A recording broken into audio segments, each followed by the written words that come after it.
We'll, well, a very good morning, but we'll just, right, as I was saying, the DG has just joined it.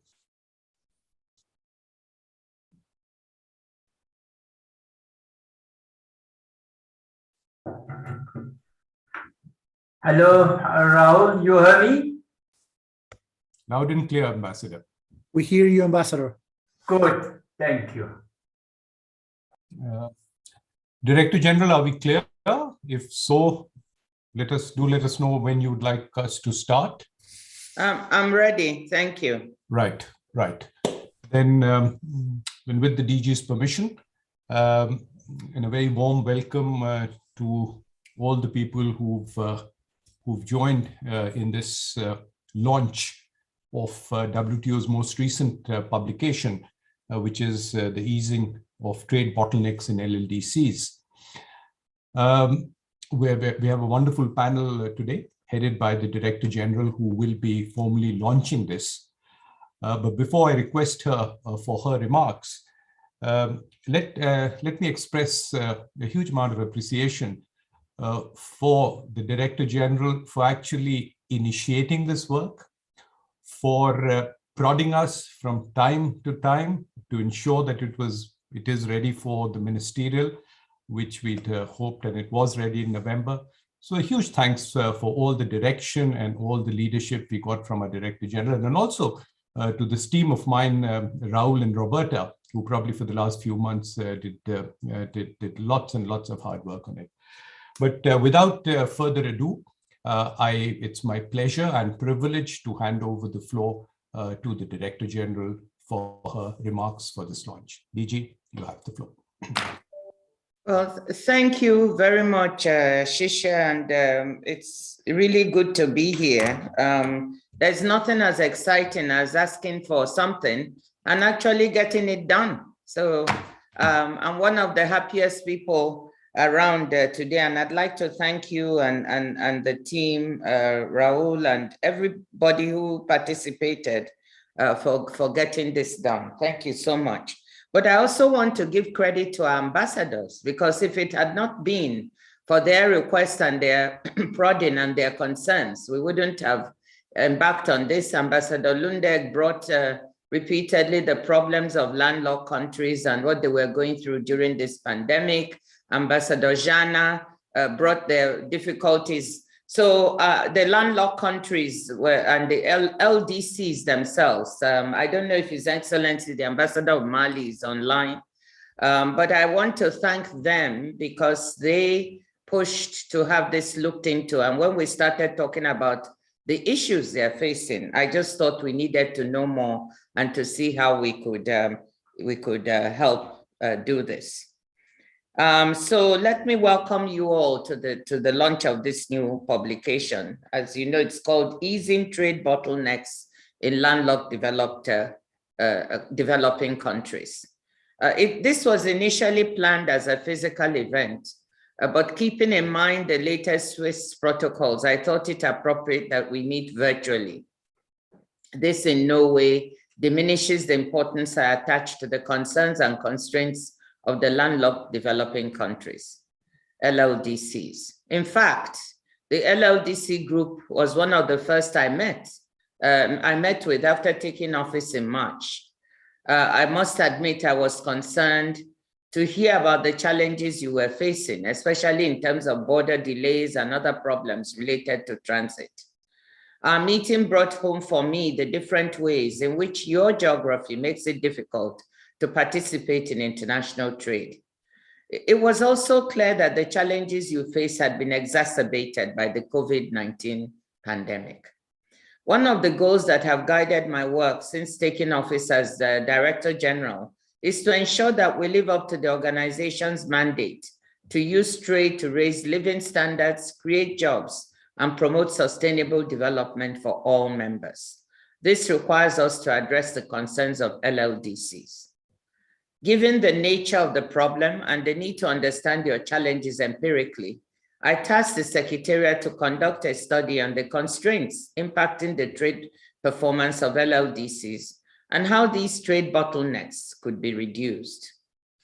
Today, I'm very pleased to be able to present to you the outcome of this research that I must say is very comprehensive. This study provides us with some very useful insights on how to make trade work for LLDCs. It covers priority areas, including trade facilitation, transport connectivity and trade costs, environmental concerns, rules of origin, supply chain disruption, services trade, e-commerce, and SPS and TBT issues. Let me congratulate the team in the development division led by Shisha, already said it, Shisha, Raul, and for leading a collaborative process which drew on the expertise across the Secretariat to put this publication together.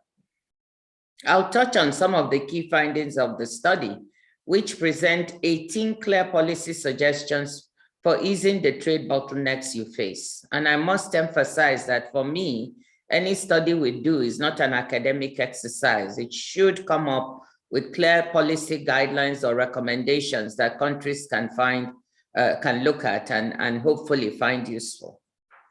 The study confirmed that LLDCs face extraordinarily high trade costs, equivalent on average to a 540% tariff on your exports of manufactures, 1.4 times the trade cost burden on coastal developing countries.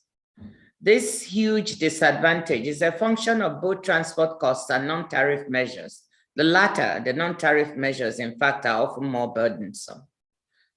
Though a variety of avenues, including the Trade Facilitation Agreement, Aid for Trade Support, and the Standards and Trade Development Facility, through them, these facilities, we are working to address the barriers your exporters face, and much remains to be done. The study also illustrates that while national TFA, Trade Facilitation Agreement implementation is very important, many of the constraints can only be overcome through partnerships with transit countries. Transit countries need to see facilitating your trade as mutually beneficial. Another key finding was the importance of logistics and other transport services in transit countries. LLDCs need an effective connection to global markets, and only transit countries can facilitate this. In many cases, LLDCs can themselves provide important trade and transit-related logistics services to surrounding countries, transforming them into land-linking countries. Transit corridors, digitalized interoperable customs systems, and joint development of infrastructure can be game changers for LLDCs and transit countries, bringing benefits to both.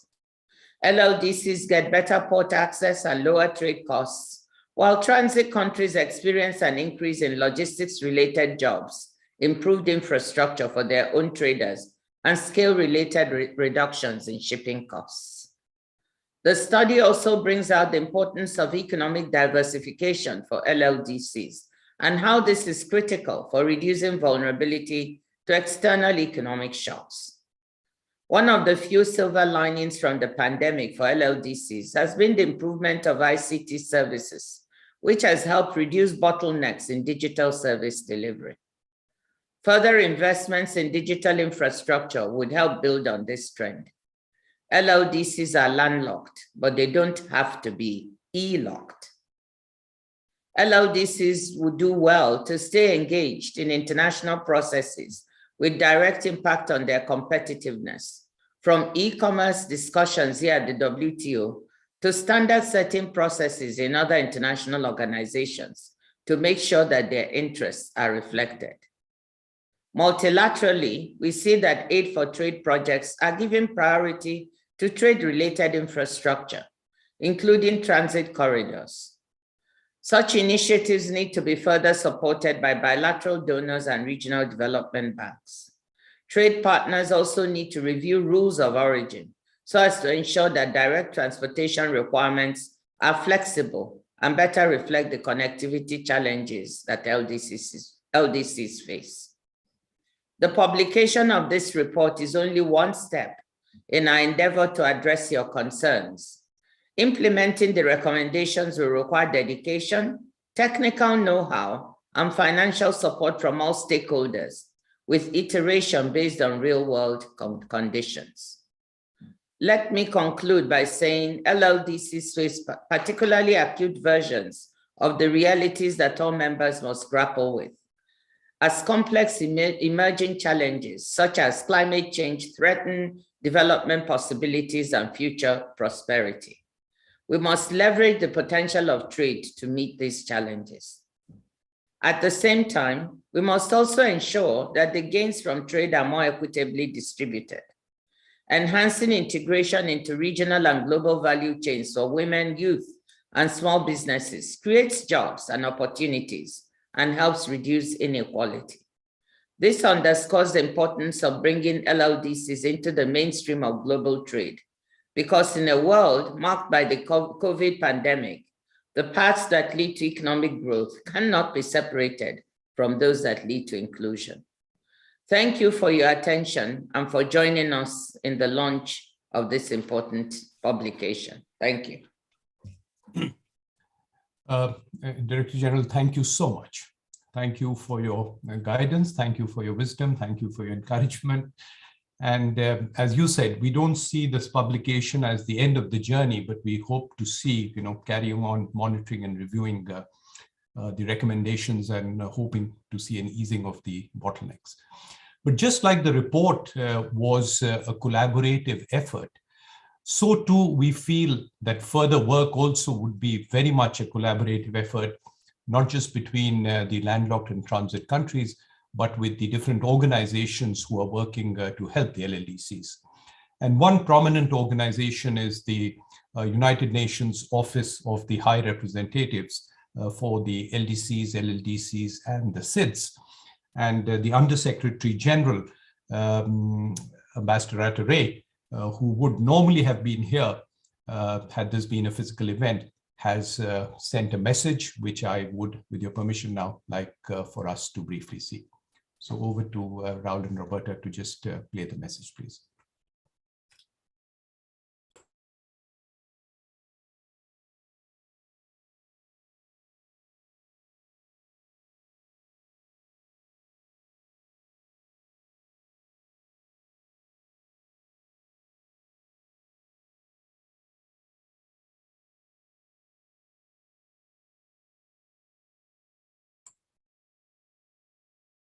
We're not getting the sound yet.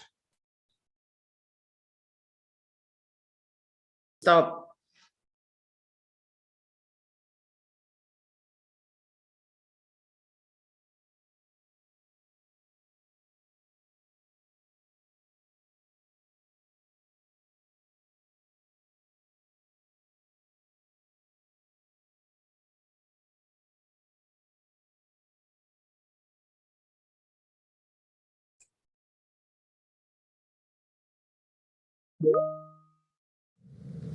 Excellencies, Dr. Ngozi Okonjo-Iweala, WTO Director General, distinguished delegates, and ladies and gentlemen. I want to thank Dr. Okonjo-Iweala for inviting me to this occasion and for according me the opportunity to deliver a statement. I also would want to pay tribute to her work, her interest and leadership in supporting the most vulnerable and the marginalized, in this case, the landlocked developing countries. And in particular, I want to highlight her decision to focus on supporting landlocked developing countries as a way of demonstrating the value of the WTO to the world today. You know, there's a saying in Jamaica when we want to describe somewhere particularly remote. We say that it is behind God's back. Well, for too long, the plight of landlocked developing countries has been behind God's back, too far away from the international attention that is required to make the lasting changes that they so desperately need. With this report, the WTO is making an important step in bringing these issues into the light. I hope that many others follow that example. The report being launched today on easing trade bottlenecks in landlocked developing countries is a welcome initiative. It is part of what the LLDCs have called the mainstreaming of their issues, mainstreaming into the knowledge generation of international organizations. This is something they have wanted to see for a very long time. The report represents a vital step change in how we think about trade in LLDCs, one of the most difficult and important issues facing these vulnerable nations. For us at UNOHR LLS, the report provides welcome impetus in our advocacy work on behalf of these countries. We know that LLDCs remain marginalized and that full participation in global trade is a tough nut to crack. The report highlights the scale of this challenge, a challenge which cannot be met without first fully implementing the WTO Trade Facilitation Agreement. The WTO has been an essential partner in our efforts to advocate for the full implementation of the agreement, an essential step for further integrating LLDCs into the global economy. All LLDCs that are WTO members have ratified the WTO agreement and are today making efforts to implement the agreement. These steps are vital in our ambitions to impact on the LLDC's high trade costs, integration into global and regional trade, and most importantly, in the global and regional value chains. We need to see greater transparency, improved infrastructure, better ICT and transport links, and we must also grasp the nettle of securing sustainable energy solutions for the future. The report's key messages shows us just how much needs to be done. It is clear that the horizon needs to be widened to look beyond trade costs alone. From the development of transit corridors to closing the digital divide, we need to see action across a range of areas. The report also highlights the need to look at the rules of origin, international standards, and climate change. And there is an important focus on how the COVID-19 pandemic has highlighted and indeed worsened the trade-related problems that have bedeviled LLDCs. These are serious challenges, but the prize, I think, is worth the effort. With LLDCs fully benefiting from open trade and better integration into the global economy, they can look forward to a bright future. Excellencies, ladies and gentlemen, the Vienna Programme of Action is based on renewed and strengthened partnerships to support LLDCs. What does it call for? Well, it calls for harnessing international trade, structurally transforming economies, and achieving more inclusive and sustainable growth. As today's report shows us, the scale of the challenges is so daunting that they cannot be conquered by the countries alone. All key stakeholders need to play their part if we are to reverse the plight faced by LLDCs and ensure that these countries benefit from open trade. Financial, technical, and capacity building support towards LLDCs need to be enhanced, and my office stands ready to partner with all the relevant stakeholders and bring together all those who have a part to play. Last year, LLDC's foreign affairs ministers adopted the roadmap for accelerated implementation of the VPOA. That roadmap represents a blueprint of activities for the UN system and other international and regional organizations, a blueprint to put rocket boosters on the progress we need to make in the wake of the pandemic. It covers several areas related to international trade, trade facilitation, structural economic transformation, transit, trade and transport facilitation, energy and ICT, transport infrastructure, and climate change. I am happy to note that the WTO is one of the agencies contributing to the implementation of the roadmap. It is our hope that the WTO and other relevant agencies would also consider providing technical assistance and capacity building to LLDCs on the areas highlighted by today's report. Allow me to reiterate OHR LLS's commitment to continue to forge partnerships with all relevant stakeholders to support the LLDCs. The UN system, the World Bank, OECD, WTO, WCO, regional banks and organizations, academia, civil society, and the private sector. Together, we will leave no stone unturned in our mission to secure a better future for the people of these vulnerable nations. I thank you.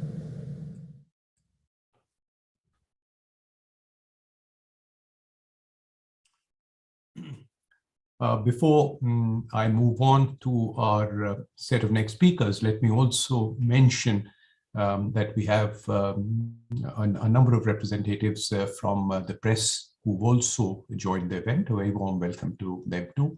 And at the end of the session, me and my team would be happy to clarify anything that from the report that you can like. Moving on, as the Director General said, this report would not have been possible, but also for the huge amount of inputs we got from the different ambassadors of the landlocked country.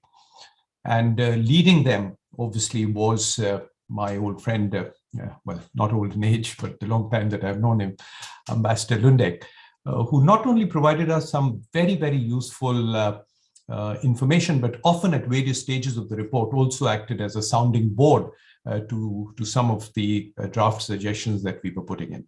So delighted to have you with us, Ambassador Lundek, and I'm happy to pass the floor to you, sir.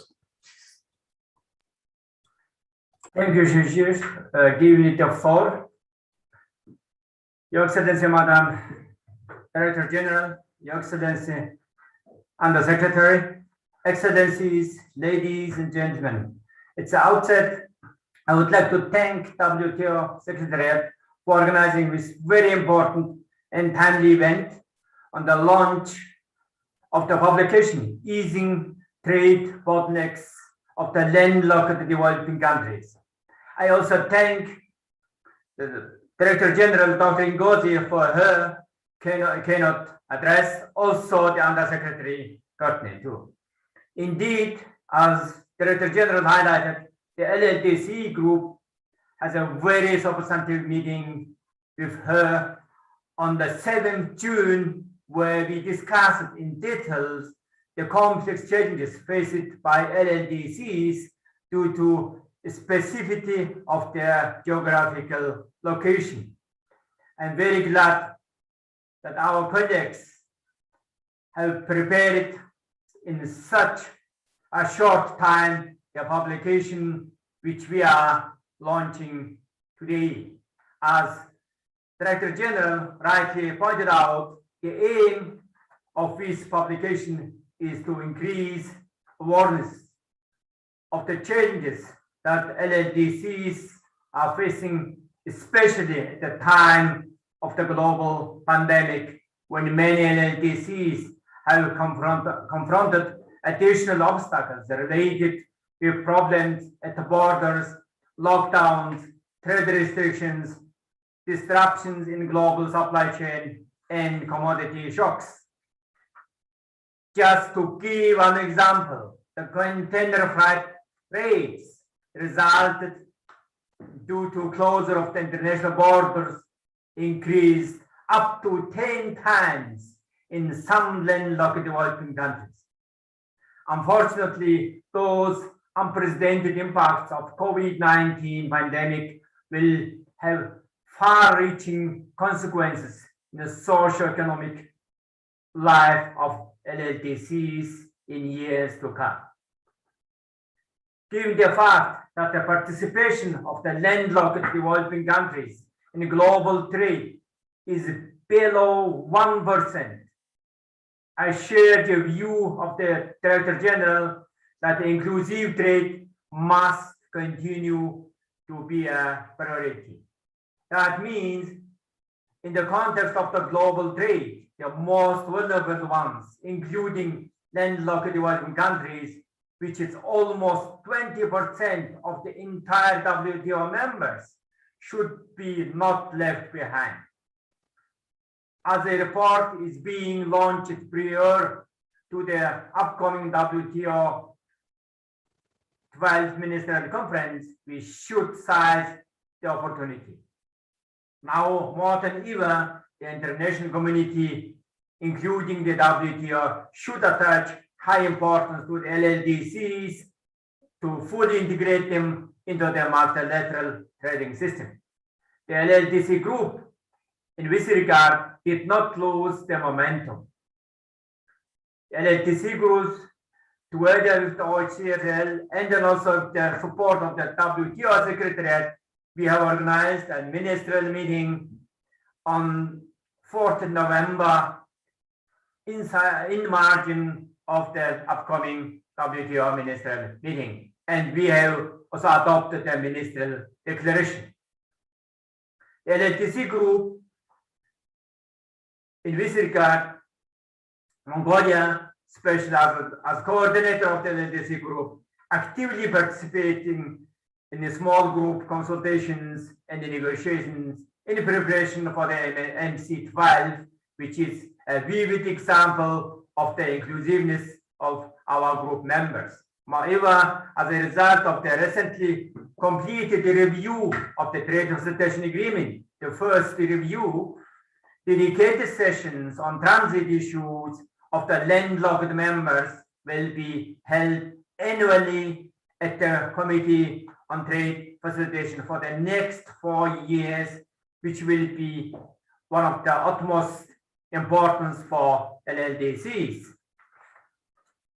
Due to current situation of the global supply chain, especially disruption of the global supply chain by the COVID pandemic, I would say the majority of the WTO members are recognizing now the need to define and strengthen the rules for transit in many WTO agreements. It's like agreement on rule of origin, trade facilitation agreement, TBT, and SPS agreements. The landlocked group and Mongolia is really engaged on that with all members in years to come. There is no doubt that the publication issued by WTO Secretariat will make a valuable contribution to addressing the challenges faced by the LLDCs, and the analyze the recommendations contained in the report will be instrumental to easing trade bottlenecks in LLDCs. I'm very grateful that Dr. Ngozi, you mentioned that is the first step, and every LLDC members is going to engage in the coming years to strengthen all that rules, all that activities. In conclusion, on behalf of the LLDC group members, I would like to express my sincere thanks to Dr. Ngozi, the Director General of the WTO, for her great initiative and leadership and personal engagement in issuing this publication. I also would like to thank all the WTO Secretary staff who have contributed to this publication, especially Director Shishir Priyadashi, Raul Torres, Ms. Roberta Alborta, for their dedicated and hard work. I thank you. Ambassador, thank you so much. It's always a pleasure to listen to you, and we shall continue to work with you on taking the recommendations of this report further. I now have the pleasure to give the floor to an ambassador who's probably the busiest ambassador, or has been the busiest ambassador of Geneva for the last few weeks, the ambassador of Kazakhstan, Ambassador Zana. Incidentally, Kazakhstan is also the global chair for the landlocked developing countries and provided a very important contribution of a national case study for our report. And irrespective where the next ministerial is held, it will have Kazakhstan's name and the fact that we will still have this report as a very prominent part of it. So, Ambassador, with those warm words of welcome, and pleasure to give you the floor. Ma'am, you have the floor. Thank you. Do you hear me? Good. Dear Director General, Dr. Ngozi, Excellencies, first, I would like to sincerely thank DG, Dr. Ngozi, and the WTO Secretariat for the hard work and the speed with which this report has been prepared. The report on easing the trade bottlenecks of landlocked developing countries. So launching of this study provides an excellent opportunity to raise awareness of the challenges faced by LLDCs and shows the work that the WTO can deliver in these challenging times, especially for its most vulnerable members. Easing trade bottlenecks in the LLDCs study covers several of the priorities, including trade facilitation, transport connectivity, SPS and TBT measures, services trade, e-commerce, rules of origin, and shipping costs. Thus, I believe that this report will help our countries in addressing the impact of COVID-19 on building LLDC's trade capacities and for our most post-pandemic recovery efforts, particularly in the mentioned areas. Dear colleagues, the COVID-19 pandemic has highlighted the importance of digital technologies. By using the digital infrastructure, LLDCs will benefit from the potential gains of e-commerce. Digital approaches to trade facilitation encouraged by the Trade Facilitation Agreement can reduce trade bottlenecks at borders, increase revenues, and facilitate the movement and participation of small traders and women in cross-border trade. This report has identified critical areas and issues where targeted steps need to be undertaken to ease trade bottlenecks, not only by LLDCs themselves, but also by transit countries and organizations engaged.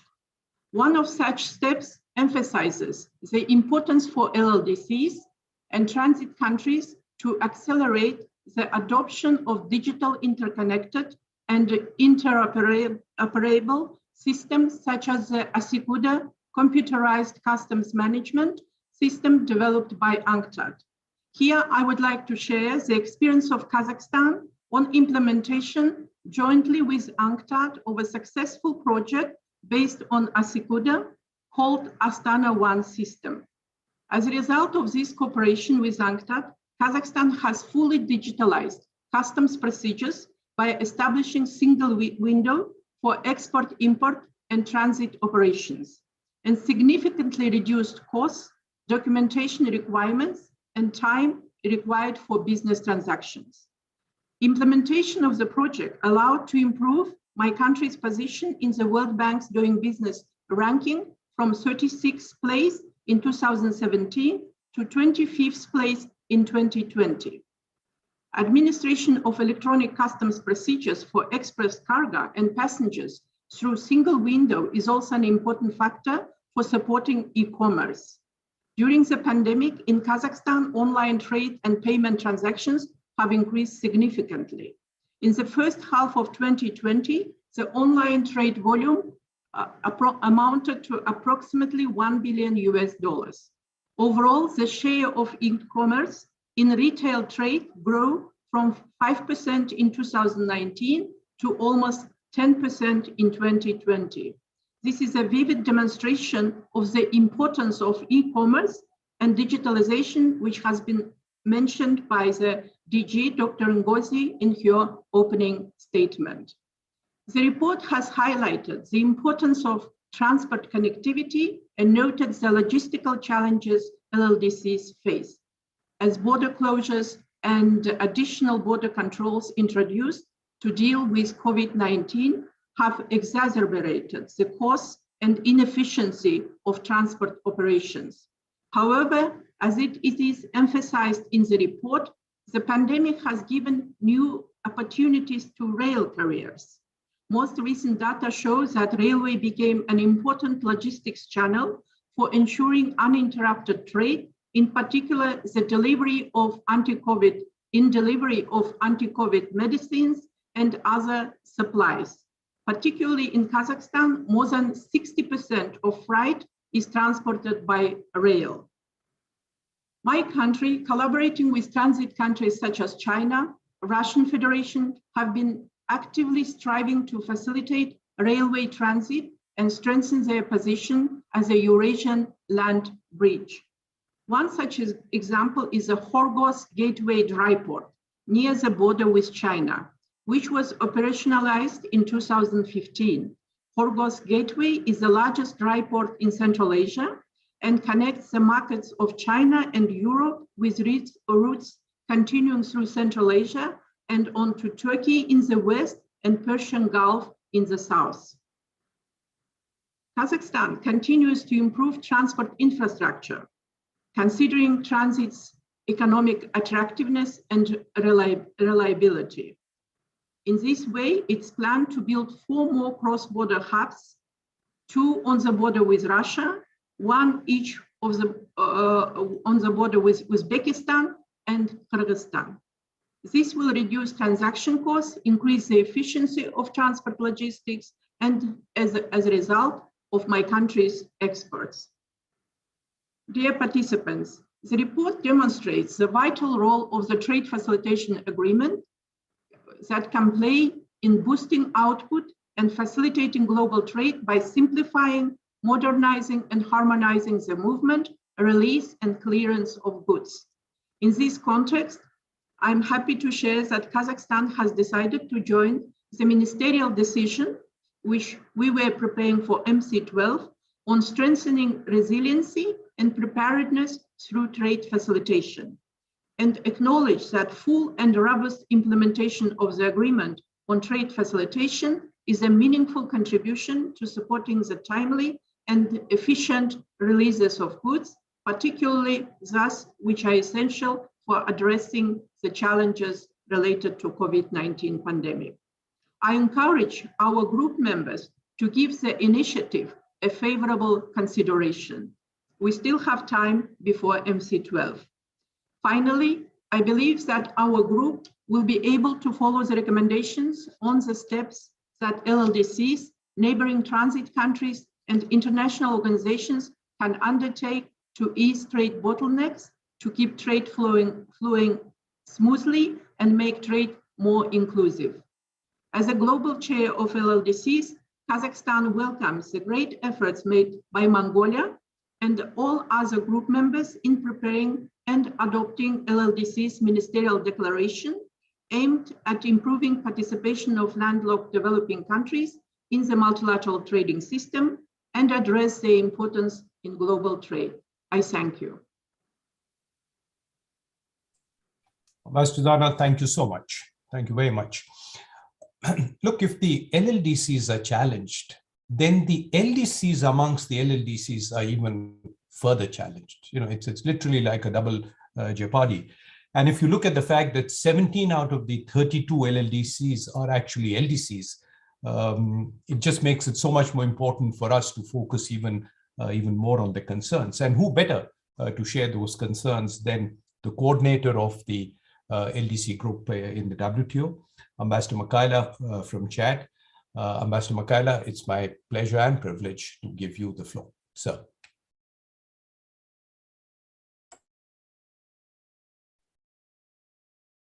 Merci. Bonjour à tous. Madame la directrice générale, cher docteur Ngozi, chers collègues du panel, cher ami Sichir, mesdames et messieurs, je voudrais tout naturellement commencer par féliciter le secrétariat au nom du groupe des PMA pour avoir mené cette étude qui va au cœur de nos intérêts. Comment permettre à nos pays enclavés de participer pleinement au système commercial multilatéral et d'en bénéficier à travers l'identification et l'analyse des facteurs qui nous en empêchent. Je suis particulièrement ravi à la lecture de cette publication d'y trouver des données désagrégées qui nous permettent à nous, PMA enclavés, d'explorer plus avant les relations entre notre enclavement et nos défis en matière de développement économique et surtout d'intégration commerciale.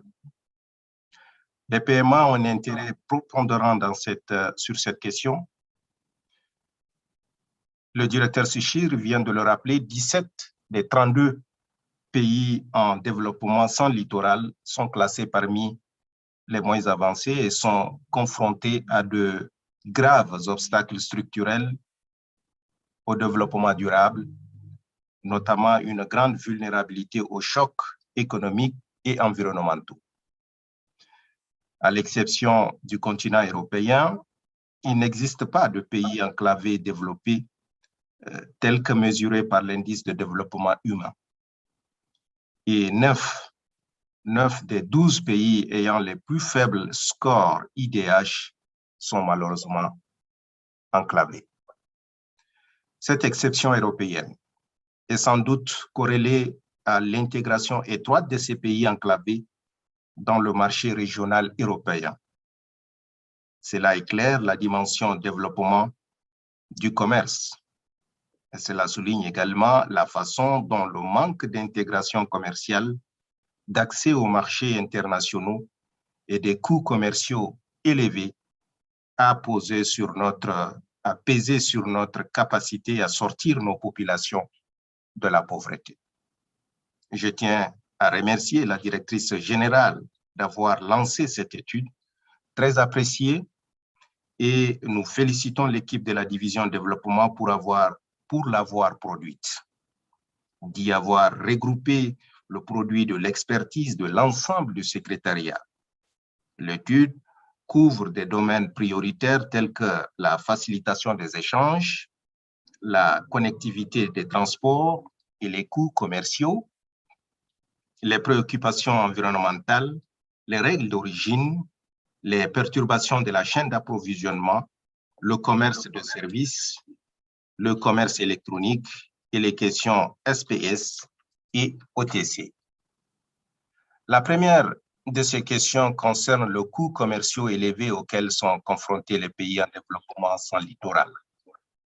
Selon les estimations dans cette publication, les coûts commerciaux auxquels les pays en développement enclavés sont confrontés représentent l'équivalent d'un tarif douanier qui dépasse les 500%. À l'heure où les opérateurs économiques encore les chaînes d'approvisionnement pour maximiser leurs marges, cet énorme surcroît est un handicap qui est fonction à la fois des coûts de transport et des mesures non tarifaires. Ces dernières, en fait, sont souvent plus lourdes pour les paiements enclavés. Les coûts commerciaux dans les secteurs de l'agriculture, de la fabrication et des services sont plus élevés que des autres paiements et les pays côtiers. Ces coûts de transport élevés découragent les investisseurs, notamment la croissance économique, et limitent la capacité des paiements enclavés à atteindre un développement durable. Le corollaire étant que les pays en développement enclavés dépendent des pays de transit et sont soumis à la qualité des infrastructures de transport, aux lois sur le transit, c'est-à-dire les assurances, les licences, et à la bureaucratie de leurs voisins qui sont souvent eux-mêmes des pays en développement. Un autre élément clé de l'étude et qui, de mon point de vue, est aussi pertinent est la nécessité de partenariats approfondis entre les pays de transit et les pays en développement sans littoral. Accélérer le développement et l'amélioration conjointe des infrastructures clés et des systèmes douaniers par des pays en développement sans littoral et les pays de transit est une proposition gagnant-gagnant sur toutes les parties concernées. C'est bien sûr un meilleur accès aux ports et des coûts commerciaux réduits pour les pays en développement sans littoral. C'est aussi plus d'emplois et de réduction de coûts de transport liés à l'économie d'échelle pour les pays de transit. Alors, les corridors de transit tels que le corridor nord en Afrique qui relie le Burundi, l'Est de la République démocratique du Congo, le Rwanda, le Sud-Soudan et l'Ouganda, au port kenyan de Mombasa sont des exemples concrets de la manière dont les partenariats peuvent améliorer la donne. La plupart des pays enclavés sont également des pays de liaison terrestre. Le transit présente un important potentiel de développement. Avant de conclure, un dernier mot s'agissant de la pandémie qui fait que nous nous réunissons de manière virtuelle aujourd'hui et qui a aussi amplifié les défis existants liés à la fracture numérique entre les pays, mais aussi à l'intérieur de ceux-ci. L'insuffisance des mesures de protection sanitaire, les perturbations des systèmes de commerce et d'approvisionnement nationaux et le manque de numérisation ont contraint une grande partie de nos entreprises à fermer pendant la pandémie.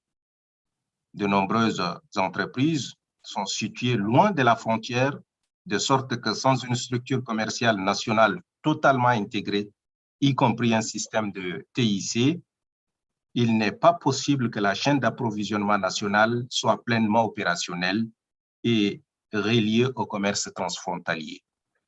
Nous devons œuvrer au renforcement de nos infrastructures et notre connectivité avec le monde afin de réduire les coûts de logistique et de transport et d'obtenir une plus grande activité commerciale et économique au profit du secteur les plus vulnérables et les plus touchés, tels que les femmes, entrepreneurs, les jeunes, les micros, petites et moyennes, un peu ME, et l'agriculture. Voilà, je vous remercie infiniment, encore une fois, de nous avoir associés à cet important événement.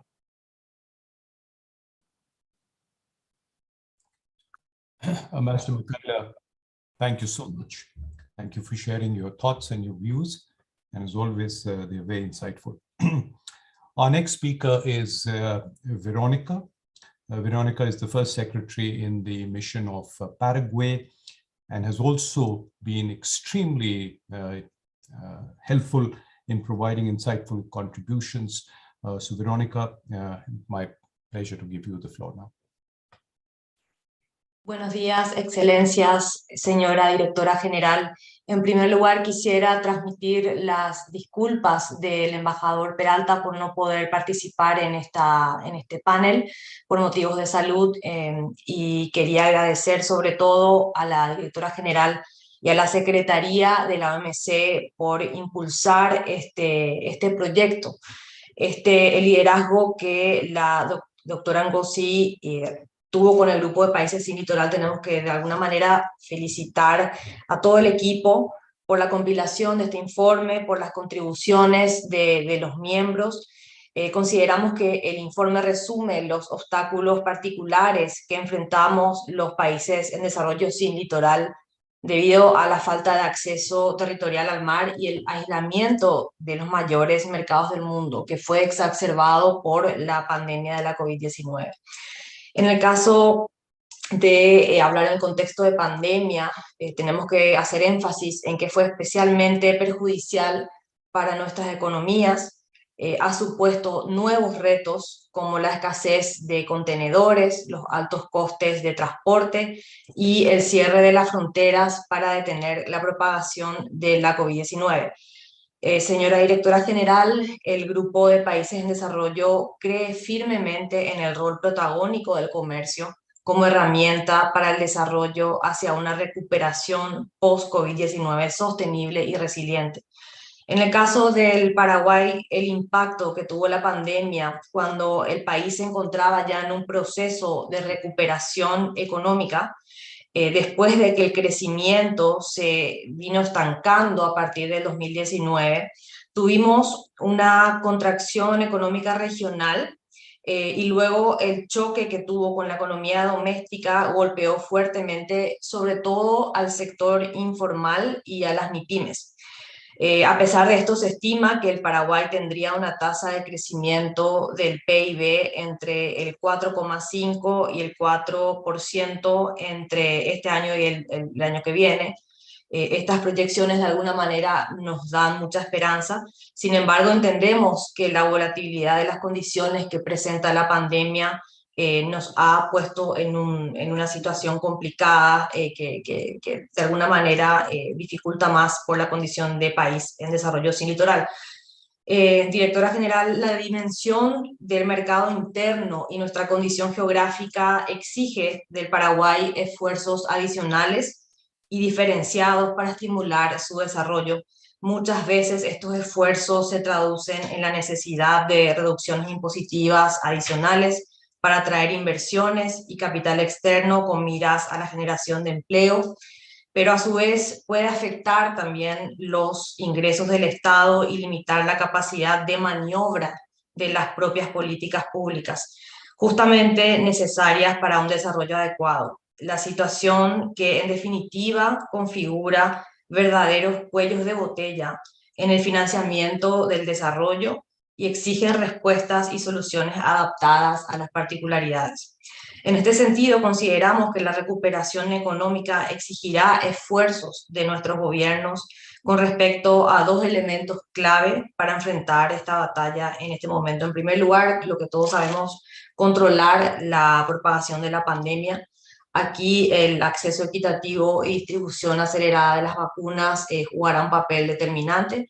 La comunidad internacional consideramos que debe otorgar por lo menos considerar la situación específica que tenemos nosotros para traer e importar vacunas y distribuirlas en países que no tienen acceso directo al mar, por el transporte y los desafíos logísticos que se presentan, los desafíos en el transporte, restricciones al tránsito, las limitaciones presupuestarias también que tenemos a nivel nacional y la falta de producción local. En segundo lugar, también tenemos que implementar reformas para aumentar la inversión y diversificar la producción de manera a contrarrestar los factores adversos de la pandemia. Como país en desarrollo sin litoral, el Paraguay necesita más que nunca contar con una OMC fortalecida, renovada y que tome en cuenta las circunstancias especiales de su comercio exterior. En esta línea, las recomendaciones que están plasmadas en este estudio, en el proyecto de mapeo de los cuellos de botella, son bastante ilustrativos. Hemos tomado nota de las recomendaciones que presenta el informe al final y solo queremos destacar el trabajo del equipo liderado por el colega Raúl Torres. Realmente dio una forma de dar mayor visibilidad a estos obstáculos que se nos presentan. Solo para ilustrar el caso extremo de nuestro país que se da ahora mismo, los sobrecostos que tenemos en el flete para el transporte de mercaderías. Un contenedor de 40 pies que viene de China hasta Asunción, que es la capital, tenía un costo aproximado de $3.000 americanos antes de la pandemia. Actualmente el costo aproximado se encuentra entre los $12.000 y $14.000 americanos por contenedor, lo cual afecta a toda la cadena logística y por ende los costos de los productos finales, cuyo volumen transportado vía fluvial significó al menos el 70% del valor total comerciado por el Paraguay en 2020. Por eso repetimos que hemos tomado nota de las recomendaciones del informe, coincidimos con ellas en atribuir importancia a la mejora de la transparencia y de la recolección de inteligencia comercial, ya que países con pocos recursos institucionales como el nuestro dependen de la información recopilada para poder abogar por una mayor cooperación con los países de tránsito.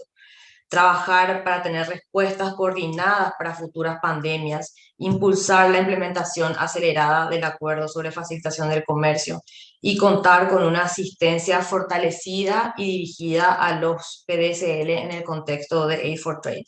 De igual manera coincidimos en la necesidad de continuar redoblando esfuerzos para mejorar la conectividad y acelerar la digitalización, apostando por la facilitación del comercio y el comercio electrónico para poder integrar nuestras MIPYMES, que constituyen aproximadamente el 95% de las unidades productivas en Paraguay, así como a las mujeres emprendedoras en el comercio internacional actual. Directora General, Excelencia, solo para concluir quisiéramos agradecer nuevamente por todo el apoyo, por organizar este evento.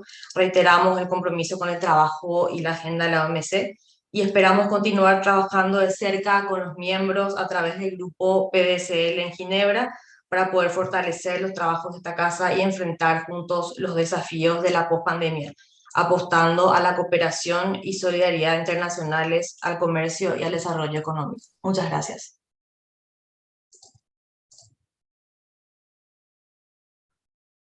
Veronica, thank you so much.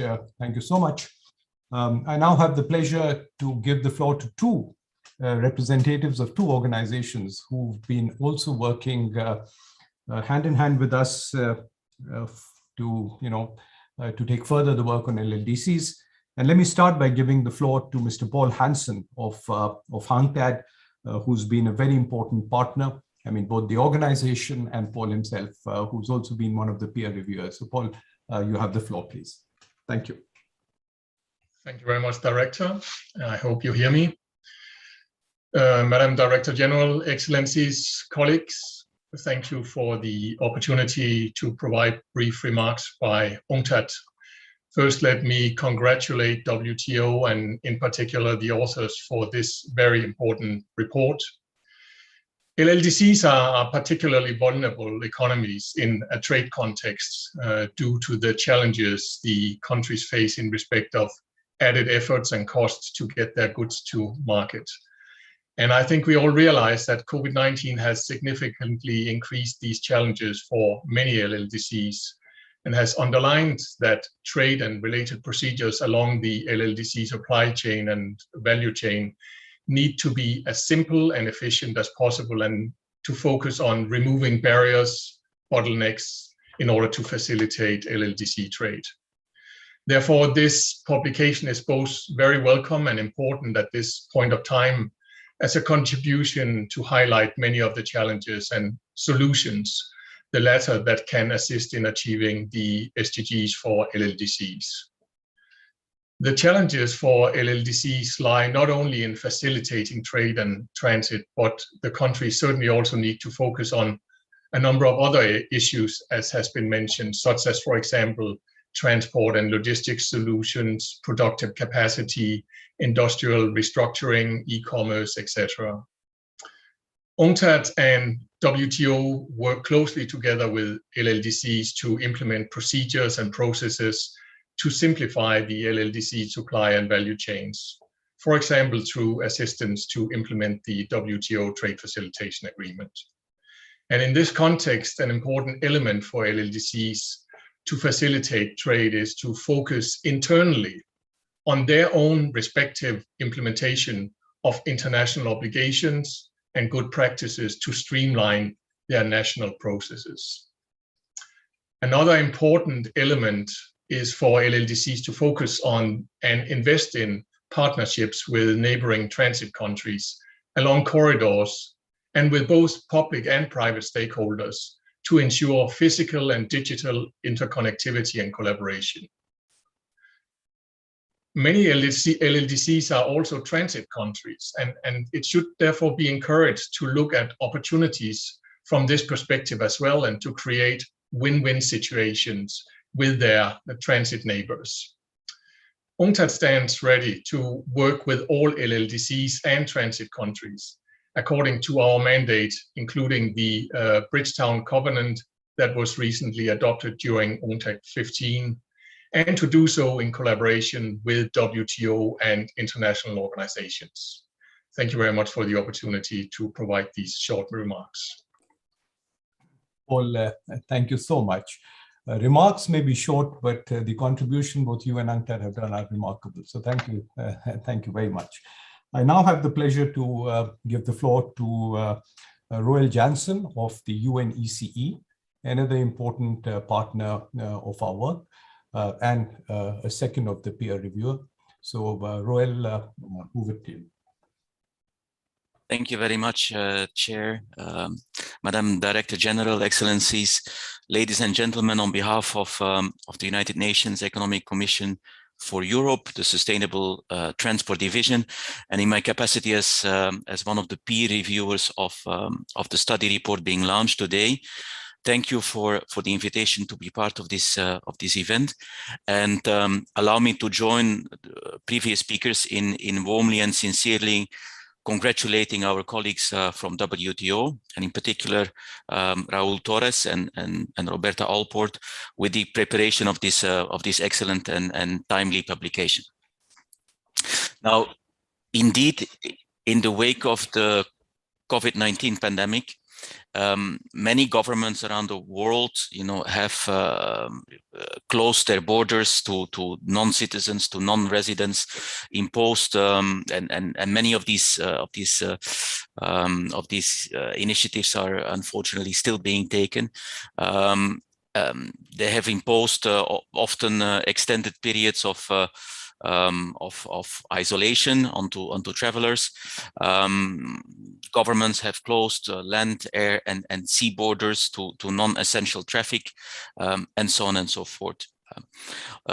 This obviously has had a tremendous impact on the inland transport sector. When we talk about the inland transport sector, this covers road, rail, inland waterways, and intermodal transport, which in many countries is a crucial economic sector, and this is particularly the case for LLDCs. Typically, on average, this inland transport sector contributes to around 5 to 10% of GDP, and it is a major employer in many countries. Now, the inland transport sector, just like the other transport sectors, maritime and aviation, has been hit hard. Now, bearing this impact in mind, at UNECE, we had, let's say, a twofold reaction to the outbreak of the pandemic, and we are very happy to see that some of these initiatives that we have undertaken have found their way in the study report. One immediate reaction was the establishment of the Observatory on Border Crossing Status due to COVID-19, which is still operational, and which UNECE has established together with other UN regional commissions.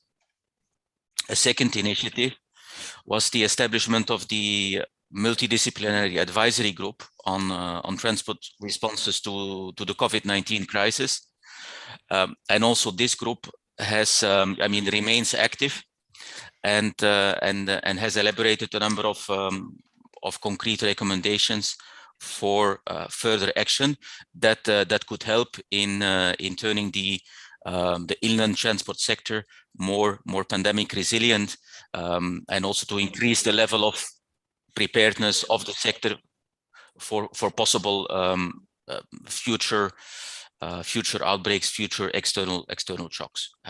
In conclusion, and I realize that I'm speaking too long, there are two international legal instruments that are being administered by UNECE in the field of transport that are of particular importance for LLDCs, and in particular in the context of COVID-19.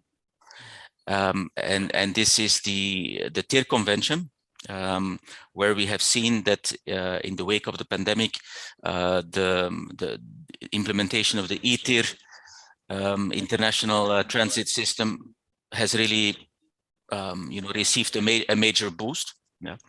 And then secondly, there is the contract for international carriage of goods by roads, CMR, where we have seen a similar momentum that was created, with really a lot of appetite that we notice from landlocked developing countries and their transit neighbors to start using these instruments, and to start using the electronic or the digitalized variants of these instruments. So having said this, I conclude my short remarks, and I'm once again thank you for this opportunity. Royal, thank you again. And as I said, it's really a partnership that we hope to build even more in the coming months. So thanks again. Ladies and gentlemen, Excellencies, this concludes our list of speakers. And really, I would, before anything else, like to thank them for the time that they've spent in sharing their insights with us. So thank you to all our speakers. Obviously, we now would like to open the floor for any comments that you may have, or questions or clarifications. There is a chat function on Zoom that you can put any questions in. Alternatively, you can also raise your hand and we'd be happy to give the floor to you. You could direct your question to any of the speakers, or if there's something specific about the report, then obviously me and Rahul would be happy to take the floor. So here it is open. And perhaps Rahul, I can ask you to manage this part of it, and then so that you can then also conclude with a vote of thanks. So over to you also now. Thanks. Thank you, Shishir. So we welcome questions from the audience. As Shishir mentioned, either you can type them in the chat function and they will be read out by Roberta, or you can raise your hand and we'll give you the floor via the Zoom function.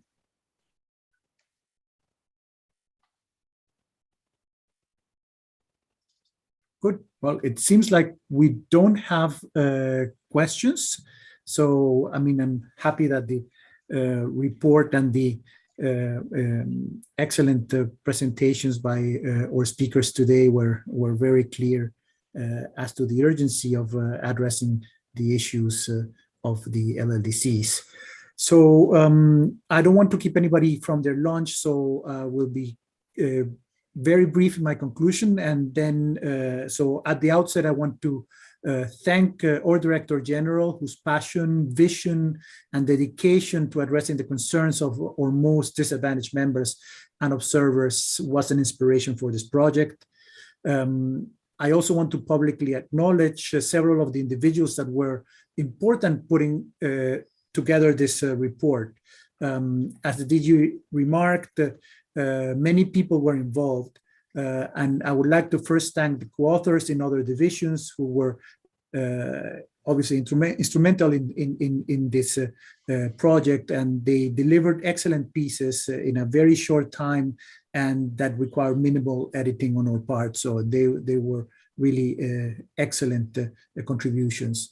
DDG Zhang was also instrumental in chairing the coordination meetings to organize the work of the different divisions, and he provided his full backing for the project, which was very important at every stage. I also want to thank Juvan Villador of the DGO for his very helpful guidance, especially at the initial stages of the process, and Stephen Fevrier, also of the DGO, for driving the project home. I would like to recognize as well, very importantly, the collaboration and the work and the hand-in-hand process that we went through with Ambassador Purev Suren and Amara in the Mongolian mission. They were very supportive at every stage of the process, and they served as the bridge between the Secretariat and the LLDCs that ensured that we have this very good outcome. My deepest gratitude also goes to my director, Shishir, who from the beginning and throughout the whole drafting process provided essential directions and inputs into the report. I want to also wholeheartedly show my deepest appreciation for my team in the Development Policy Unit, Olabanji Ogunjobi, or young professional, and especially to Roberta Allport, who was my co-lead drafter and project coordinator for the report. Their work has been top-notch, so definitely my hat off to them for their excellent work. Last and definitely not least, I want to thank our hard-driving and very hardworking editor, Ross McRae, who kept us on schedule so that the publication will be ready on time and ensure an excellent quality in the outcome of the report. So thank you very much to all that contribute, and I'm very, very proud to have been able to put this report together, and I'll hope that we can follow up on some of the recommendations together with our partner organizations, OHRLS, UNCTAD, UNECE, and definitely our partners, the LLDCs, as well as the transit developing countries. Thank you very much.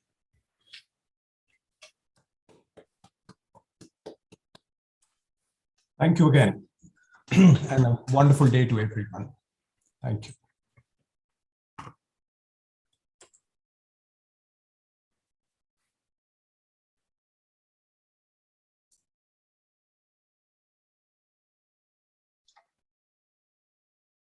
Well done. Thank you, Raul. Thank you, Paul. Thank you, everyone.